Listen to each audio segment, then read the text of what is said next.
Hello. Good morning, guys. What's up? I'm gonna play something for you guys. Today's Monday morning, December 9th, 2019. A couple days before 12 Days of Christmas. Today's supposed to be the IG report. Key is this and this alone. Today's the IG report being released by Michael Horitz. And, well, Wednesday is court date. So, it's the day of reckoning. Listen to what Devin Nunn says to Maria Bartoloma. I believe it was yesterday, yes. Sunday morning features with Maria Bartoloma. Listen to what Devin Nunn says. Hold on a second, let me get it to play. The key is this and this alone. The reason that we have Horowitz, the reason Horowitz is running this investigation is because House Republicans put out a memo in February of 2018. I've got the memo here. And we put that out. So I want Horowitz to either confirm or deny that what we put out to the American people was true. Did they use pieces of the Steele dossier and fake news stories to get a warrant on Carter Page? That's what we want to know. Okay. Remember, people have to understand, Horowitz doesn't have a gun. He doesn't carry a badge. He can't arrest people. So any extra evidence that he may have, right? For example, we know there's exculpatory evidence that we've seen on Carter Page that they didn't give to the FISA court. That's critical. If the news story is true about the head lawyer doctoring evidence, that would be massive. So I think the key is that you're seeing the fake news media is out there putting up lots of straw men. The key is whether or not what the House Intelligence Committee Republicans gave to the American people in February of 18, whether that was true or not true. The additional evidence that Horowitz comes up with, that'll be great for us because we were really interested if he found the exculpatory evidence that wasn't presented to the FISA court. We also want to know if he got to the bottom of the insurance policy. So we know what the insurance policy is. It's something very specific. We want to know if he got to the bottom of that. But people shouldn't chase the shiny balls around. He's only looking at FISA abuse. Yeah. All of that evidence needs to be sent to Durham, the U.S. attorney from Connecticut, who is looking at it could be a criminal investigation. He has the authority. I mean, he has real authority, right, to indict people. That's ultimately going to be the key. Is what does Durham find in looking at this entire debacle, which was, targeting a political campaign by the FBI. And Bottom line, are you expecting criminal referrals in tomorrow's IG report? I don't. To me, it doesn't matter, right? I just want to know what evidence does he have? Did he find the same evidence that we found? And can that evidence get to Durham so that Durham can do a proper investigation? So that was what Devin Nunn's told Maria Bartoloma yesterday. Remember the Devin Nunn's report released on February 2nd, 2018, the day after the State of the Union speech? And then what happened on 14th of February last year? Valentine's Day Massacre. V-Day Massacre. Parkland, Florida. What happened after that? Train wreck. What happened after that? The metro train collided with the Republicans were going to Camp David for the weekend. Okay?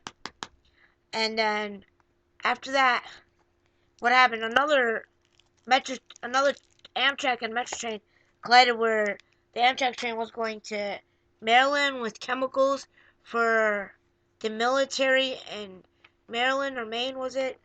Anyways, then another one happened in New York. Then we had all these school shootings last year, starting with March. I mean, you ain't stupid. We ain't stupid. Fake news media tries to downplay us as we're stupid. Fuck the fake news media. Anyways, here's something that all DC rats, that means the Dems and Rhinos and MSN and the dictators and whoever else did it. 18 U.S.C. Code 2381 treason. Whoever owing alliance to the United States levies war against them or adheres to their enemies, giving them aid and comfort within the United States or elsewhere, is guilty of treason and shall suffer death, or shall be imprisoned not less than 5 years and fined under the title, but not less not less than $10,000, and shall be incapable of holding any office of the United States. June 25th, 1948, Chapter 645, 62 Stat 807, published L 103 to 322, title XXXIII 3300162J, September 13, 1994, 108 Stat 2148. Now let's get to the Devin Nunes memo. So this was Devin Nunes memo from last year, February 2nd, 2018. Dear Mr. Chairman, on January 29, 2018, the House Permanent Select Committee on Intelligence, hereinafter the committee, voted to disclose publicly a memorandum containing classified information provided to the committee in connection with its oversight activities. The memorandum, which is attached to this letter, as provided by Clause 11G of the Rule X of the House of Representatives, the committee has forwarded this memorandum to the President based on its determination that the release of the memorandum would serve the public interest. The Constitution vests the President with the authority to protect national security secrets from disclosure. As the Supreme Court has recognized, it is the President's responsibility to classify, to declassify, and control access to information bearing on our intelligence sources and methods and national defense. CEG, Department of Navy v. Egan, 484 U.S. 527, 1988. In order to facilitate appropriate congressional oversight, the executive branch may entrust classified information to the appropriate committees of Congress. As it has done in connection with the committee's oversight activities, the executive branch does so on the assumption that the committee will responsibly protect such classified information. Consistent with the laws of the United States, the committee has determined that the release of the memorandum will be appropriate. The executive branch, across the administrations of both parties, has worked to accommodate congressional requests to declassify specific materials in the public interest. However, public release of classified information by unilateral action of the legislative branch is extremely rare and raises significant separation of powers concerns. Accordingly, the committee's request to release the memorandum is intercepted as a request for declassification persistent to the President's authority. The President understands that the protection of our national security represents his highest obligation. Accordingly, he has directed lawyers and national security staff to access the declassification request. 1 second. Let me get something to drink.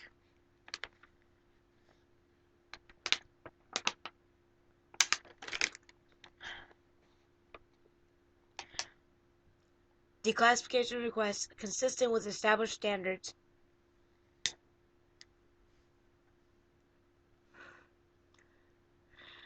governing the handling of the classified information, including those under Section 3.1d of Executive Order 13526. Those standards permit declassification when the public interest in disclosure outweighs any need to protect the information. The White House review process also included input from the Office of Director of National Intelligence and the Department of Justice, DNI, and DOJ. Consistent with this review and these standards, the President has determined the declassification of the memorandum is appropriate. Based on the assessment and in the light significant public interest in the memorandum, the President has authorized the declassification of the memorandum. To be clear, the memorandum reflects the judgment of its congressional authors. The President understands the oversight concerning matters related to the memorandum may be continuing through the circumstances leading to the declassification to the process are extraordinary. The executive branch stands ready to work with Congress to accommodate oversight requests consistent with applicable standards and process, including the need to protect intelligence sources and methods. Sincerely, Donald F. McGahn, II, Counsel to the President. The Honorable Paul Ryan, Speaker of the House of Representatives. The Honorable Schiff, Ranking Member of House Permanent Select Committee of Intelligence. Okay. Now, 3 of 6. Unclassified, January 18, 2018. Declassified by the order of the President. To HPSCI majority members from HPSI majority staff. Subject: Foreign Intelligence Surveillance Act abuses at the Department of Justice and the Federal Bureau of Investigation. Purpose: the memorials provides members an update on significant facts relating to the committee's ongoing investigation into the Department of Justice, DOJ, and Federal Bureau of Investigation, FBI, and their use of the Foreign Intelligence Surveillance Act, FISA. During the 2016 presidential election cycle, our findings, which are detailed below: 1. Raised concerns with the legitimacy and legality of the certain DOJ and FBI interactions with the Foreign Intelligence Surveillance Court, FISC, and 2. Representing a troubling breakdown of legal processes established to protect American people from abuses related to the FISA process. Investigation update. On October 21st, 2016, DOJ and FBI sought and received a FISA probable cause order not under Title VII, authorizing electronic surveillance on Carter Page from the FISC. Hold on. Page is a U.S. citizen who served as a volunteer advisor to the Trump presidential campaign. Consistent with the requirements under FISA, the application had to be first certified by the Director or Deputy Director of the FBI. It then required the approval of the Attorney General, Deputy Attorney General, DOJ, and a Senate-confirmed Assistant Attorney General for a National Security Division. The FBI and DOJ obtained 1 initial FISA warrant targeting Carter Page and 3 FISA renewals from the FISC. As required by State 50 U.S.C. 1805 D1, a FISA order on an American citizen must be renewed by FISC every 90 days, and each renewal requires a separate finding of probable cause. Then Director James Comey signed 3 FISA applications in question on behalf of the FBI, and Deputy Director Andrew McCabe signed 1. Then DOJ Sally Yates, then acting DAJ Donna Bonatti, and DAJ Rod Rosenstein each signed 1 or more FISA applications on behalf of DOJ. Now, I have to interrupt this. Now, referring to Judge Jeanines' book, Liars, Leakers, and Liberals, page 132, 136, Rudolph Contreras signed on it because he was friends with Peter Strzok. Remember that. Now, continue. Due to the sensitive nature of the foreign intelligence activity, FISA administrations, including renewals before the FISC, are classified. As such, the public's confidence and integrity of the FISA process depends on the court's ability to hold the government on its highest standard, particularly as it relates to the surveillance of American citizens. However, the FISC rigor in protecting the rights of the Americans, which is reinforced by 90 days renewals of surveillance orders, is necessary, dependent on the government's production to the court of all material and relevant facts. This should include information potentially favorable to the target of the FISA. That was page 4. That was page 5. Application that is known by the government. In the case of Carter Page, the government had at least 4 independent opportunities before the FISC to accurately provide an accounting of the relevant facts. However, our findings indicate that, as described below, material and relevant information was omitted. 1. The dossier compiled by Christopher Steele dossier on behalf of the Democratic National Committee (DNC) and the Hillary Clinton campaign formed an essential part of the Carter Page Prize application. Steele was a longtime FBI source who was paid over $160,000 by the DNC and Clinton campaign via the law firm Perkins Coie and research firm Fusion GPS to obtain derogatory information on Donald Trump's ties to Russia. A. Neither the initial application in October 2016 nor any of the renewals disclosed or reference the role of the DNC Clinton campaign and any party campaign in funding Steele efforts, even though the political origins of the Steele dossier were then known as the DOJ and FBI officials. B.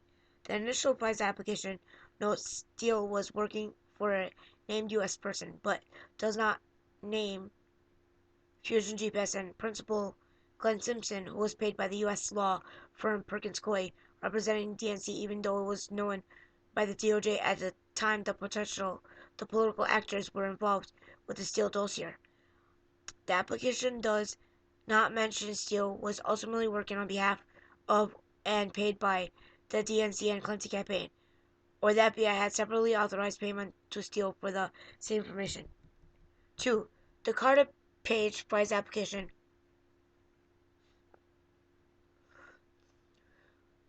Also cited extensively at a September 23, 2016 Yahoo News article by Michael Iskoff, which focuses on the page's July 2016 trip to Moscow. The article does not corroborate the Steele dossier because it is derived from information leaked by Steele himself to Yahoo News. The page FISA application incorrectly assesses that Steele did not directly provide information to Yahoo News. Steele has admitted in British court filings that he met with Yahoo News and several other outlets in September 2016 at the direction of Fusion GPS. Perkins Coie was aware of the Steele's initial media contacts because they hosted at least one meeting in Washington, D.C., and in 2016 with Steele and Fusion GPS where this matter was discussed. Hold on a second. A. Steele was suspended and terminated as an FBI source for what the FBI defines as the most serious of violations as an unauthorized disclosure to the media of his relationship with the FBI in October 30, 2016 Mother Jones article by David Korn. Steele should not have been terminated for his previous undisclosed contacts with the Yahoo and other outlets in September, before the page application was submitted to. Unclassified. Property of the House of U.S. Representatives. The FISC in order, but the Steele improperly concealed form and lied to the FBI about those contacts. Hold on, let me read that again. Steele should not have been terminated for his previous undisclosed contacts with Yahoo and other outlets in September, before the page application was submitted to the FISC in October, but Steele improperly concealed from and lied to the FBI about those contacts. B. Steele's numerous encounters with the media violated the cardinal rule of source handling, maintaining confidentially, and demonstrated that Steele had become a less than reliable source for the FBI. 3. Before and after Steele was terminated as a source, he maintained contact with DOJ via then Associate Deputy Attorney General Bruce Ohr, a senior DOJ official who worked closely with Deputy Attorney Generals Yates and later Rosenstein. Shortly after the election, hold on a second.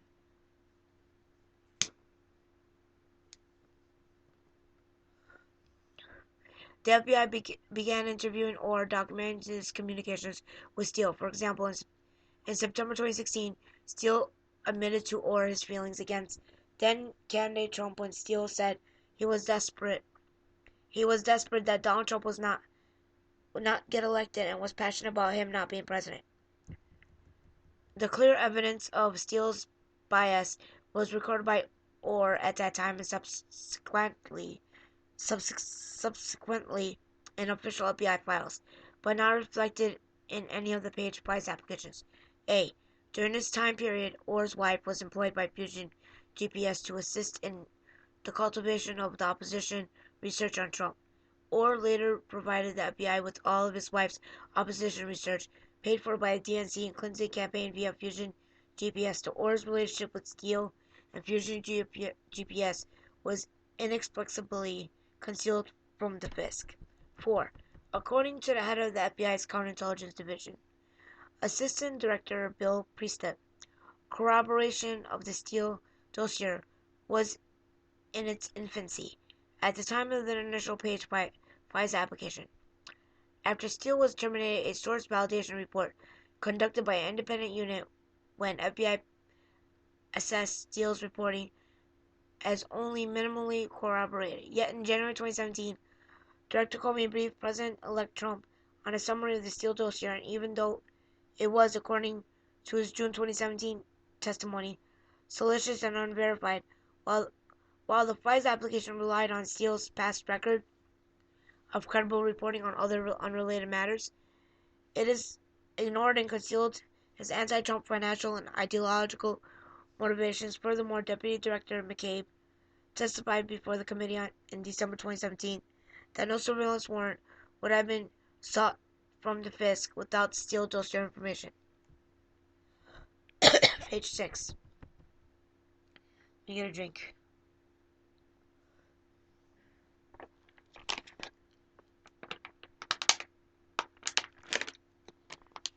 5.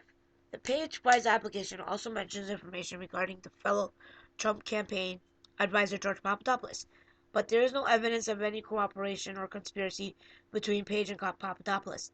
The Papadopoulos information triggered the opening of an FBI counterintelligence investigation in late July 2016 by FBI agent Peter Strzok, who was reassigned by the Special Counsel's Office to FBI Human Resources for improper text messages with his mistress, FBI Attorney Lisa Page, no known relation to Carter Page, where they both demonstrated a clear bias against Trump and in favor of Clinton.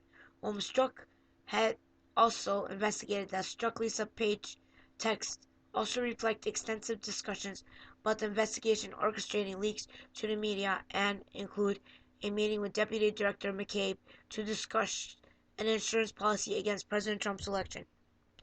And if you look at the Lisa Page, Peter Strzok text messages on October 16, 2016, they were talking about their passport and a trip to London. Remember that, guys. This is big. It's going to be bigger than y'all think. So Nancy Pelosi and the rest of DC and MSN think they're going to get away with this impeachment scam. Trying to impeach President Trump. I'm going to play you a video I made. One sec. I'm play you the video I made this morning. I put together a video montage, and I believe everyone should hear it.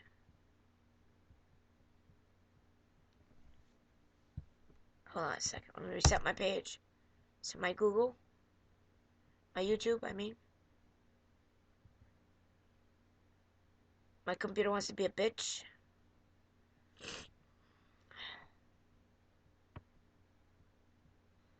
Okay, I gotta get on my iPad. Hold on. Let me get on my iPad. I gotta reset my stupid computer. Anyways. Whatever. Hold on a sec. I'll get you. Here's the video. I just told him I've got to come over and see the fake news. I'll tell you what. We are winning so big because we're going along. These are corrupt politicians, and that includes Nancy Pelosi. She's a corrupt politician. She should go back to a district, which is horrible. It's filthy. It's drug infested. The stuff's being flown out to the ocean. It's being wiped out to the ocean through their drainage system. You got to see what's happening in San Francisco. She had a full-on public meltdown because she got called out. She knew it was a train wreck yesterday. Take a look. The facts and the Constitution give us no choice but to move forward with impeachment of the president. I don't hate anybody. I don't have to bring Catholic out. Don't hate anybody. Not anybody in the world. As a Catholic, I resent your using the word hate in a sentence that addresses me. I don't hate anyone. I was raised in a way that is a heart full of love and always prayed for the president. And I still pray for the president. I pray for the president all the time. So don't mess with me when it comes to words like Things going on, and you know what I mean by that. The fake news, the Comeys of the world, all of the bad things that went on. It's called the swamp. And you know what happened? And you know what I did? A big favor. I caught the swamp. I caught them all. Let's see what happens. Nobody else could have done that but me. Impeaching President Trump for the crime of winning, yes, the 2016 election. Get this. Remember Congressman Al Green, we better impeach him or else we're not going to beat him. Well, he just admitted Democrats, they'll impeach him again and again and again. They won't stop impeaching him. This is how sick it's gotten. Take a look. We can move forward with what we have on the table currently. We can take this before the Senate, and we can still investigate other issues. And when the president has committed additional offenses, and my suspicion is that he will, we can take those before the Senate. There is no limit on the number of times the Senate can vote to convict or not a president. No limit to the number of times the House can vote to impeach or not a president. Here's the reaction. She is the White. And nobody else could have done it. On top of that, we have the best economy, greatest economy we've ever had, the best job numbers. News news night, and we are witnessing history in the making. The American people, they will not be stopped. And let's make one thing perfectly clear. Numbers, they don't lie. President Trump's agenda is an epic success, and according to brand new economic numbers out today, a new report, a whopping 266,000 new jobs were added in the month of November. Now, that includes 54,000 jobs in manufacturing. Oh, those are the jobs Barack Obama said are never coming back. Says, like the person you just mentioned, who I'm not going to advertise for, that he's going to bring all these jobs back. Well, how exactly are you going to do that? What are you going to do? There's no answer to it. He just says, well, I'm going to negotiate a better deal. Well, how exactly are you going to negotiate that? What magic wand do you have? And usually the answer is he doesn't have an answer. Remember, now, that includes 54,000 jobs in manufacturing. Oh, those are the jobs Barack Obama said are never coming back. Unemployment rate now down again to 3.5%. The lowest level since 1969, another record. And average earnings, by the way, hourly earnings are up 3.1%. Even CNBC host, the crazy Jim Cramer, he said, the media mob, well, they don't want to report this, but these are the best numbers of our lives. Wow. Take a listen. Cable, CNN, MSN, what do they cover? The number 16th is positive economic news. All the rest of them are negative. So you know what's going on here, Joe. People don't want to say good things. And this is the best number I've ever seen in my life. How can it last forever? Unless it's a participation rate. And I think it has to go up, Joe, because when we win the trade war, which you know we're going to win now because we have the better numbers, then they're going to have to put jobs here. That's what they're going to have to do. We're not even talking about that yet. In the end, the Chinese are going to have to put jobs here. And you know something, Joe? It doesn't matter whether you hate them or like them. These are real numbers. You know what? Thank God. America's economy is booming like never before, but this is not a worldwide trend, not at all. In fact, under the far-left leadership of that two-faced Trudeau, our friends to the north in Canada, their economy is declining in a massive way. Look at this. The month of November, Canada lost 71,000 jobs, the biggest drop since 2009. The unemployment rate there jumped to nearly 6%. Now, Trudeau, you might want to take note. President Trump, he lowered taxes in this country, got rid of burdensome regulation, fought for better trade deals, yeah, you have to pay more, and empowered America and its energy sector. We are now, for the first time in 75 years, a net exporter of energy. And by the way, now Canada, you're suffering. This economy in America is the envy of the world. By the way, if I was a radical socialist Democrat right now, I think I'd be a little nervous about election 2020. Peace and prosperity, Baghdadi's dead, best economy since 1969 employment-wise. Oh, Trump's policies are working.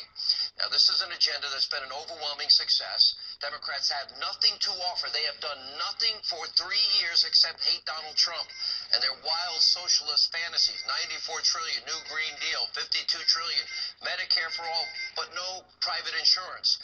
Nothing but baseless, an impeachment charade, more conspiracy theories, more lies. You got 3 of the most corrupt, dishonest politicians in the swamp of Washington. By the way, the circus, that's what draining the swamp looks like. They don't like being drained and exposed, all the swamp creatures.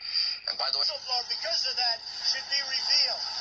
And his lawyer, who said the worst things possible 2 years ago, he should be sued because Adam Schiff is a corrupt politician. He's corrupt.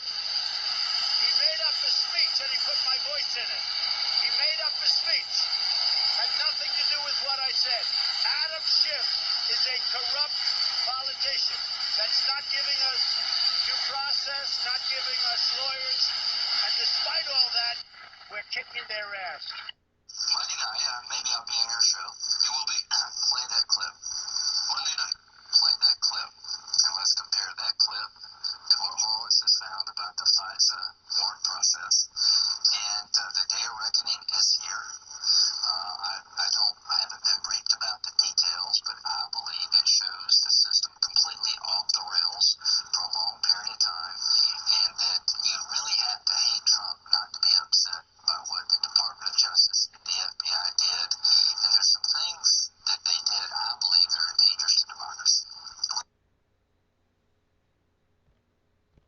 Judgment Day is coming. Peace out.